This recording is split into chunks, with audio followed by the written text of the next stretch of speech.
উচ্ছে ভাজা, আলু ভাজা, পটল ভাজা, বেগুন ভাজা, উফ কত যে ভাজা, কি কিছু বুঝলে না? তো চলো ফার্স্ট থেকে স্টার্ট করি। Hey everyone, welcome back to my channel. আজকে তোমাদের সাথে শেয়ার করবো একটা মিনি ব্লগ, খুবই special mini vlog, Jamai Shashthi addition.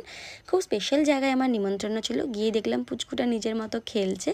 তারপর ডাইরেক্ট লাঞ্চে চলে গেলাম। ওই যে বলেছিলাম উচ্ছে ভাজা, পটল ভাজা, আলু ভাজা, বেগুন ভাজা দিয়ে ফার্স্টে খেলাম। খেতে না খেতেই পাতে পড়ে গেল মাছের মাথা দিয়ে ডাল। মাছের মাথা দিয়ে ডাল দিয়ে খাচ্ছিলাম, তারপরে পাতে পড়ে গেল দই কাতলা। দই কাতলা দিয়ে খেতে না খেতে ছিল চিকেন। চিকেন দিয়ে খাচ্ছিলাম, আর পাচ্ছিলাম না, কাকিমা জোর করে করে খাওয়া ছিল। তারপরে ছিল চাটনি, ওটা স্কিপ করে গেছি। তারপরে দই, মিষ্টি দই আর মিষ্টি। মিষ্টি দই আর মিষ্টি কোনোটাই খেতে আমি ভালোবাসি না, কিন্তু একটু তো খেতে হলোই। তারপরে পুচকেটার সাথে আমি একটু খেলে হজম করে নিলাম, কারণ সন্ধেবেলা ছিল আবার ফুচকা।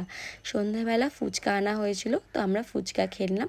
খাওয়ার পরে পেটে আর এক ফোঁটা জায়গা ছিল না যে ডিনার করব, তাই গুটি গুটি পায়ে বাড়ির দিকে রওনা দিলাম। ভিডিওটা ভালো লাগলে একটা লাইক কমেন্ট করে দিও, আর তোমরা একটু আমাকে সাবস্ক্রাইব করে দিও। Thanks for watching, by.